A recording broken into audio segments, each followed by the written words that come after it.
Vice President Pence, have you had a conversation or reached an agreement with President Trump about safeguards or procedures when it comes to the issue of presidential disability? And if not, do you think you should? You have 2 minutes without interruption. Well, Susan, thank you, although I would like to go back.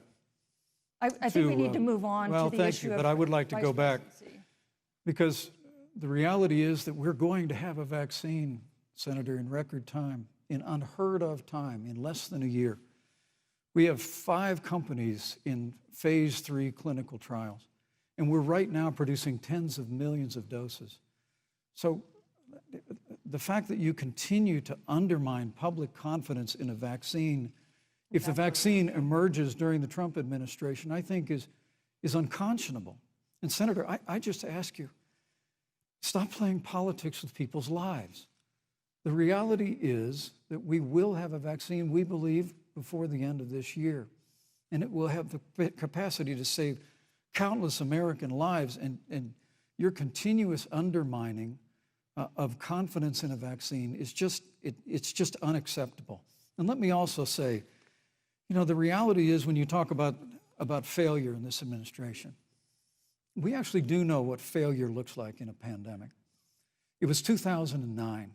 The swine flu arrived in the United States. Thankfully, it ended up not being as lethal as the coronavirus. But before the end of the year, when Joe Biden was vice president of the United States, not 7.5 million people contracted the swine flu, 60 million Americans contracted the swine flu. If the swine flu had been as lethal as the coronavirus, in 2009, when Joe Biden was vice president, we would have lost 2 million American lives. His own chief of staff, Ron Klain, would say last year that it was pure luck that they did, quote, everything possible wrong. And we learned from that. They left the strategic national stockpile empty. They left an empty and hollow plan, but we still learned from it. And I think the American people, I'm going to say again, can be proud of what we have done. And Senator, please stop undermining confidence in a vaccine. Senator Harris, let me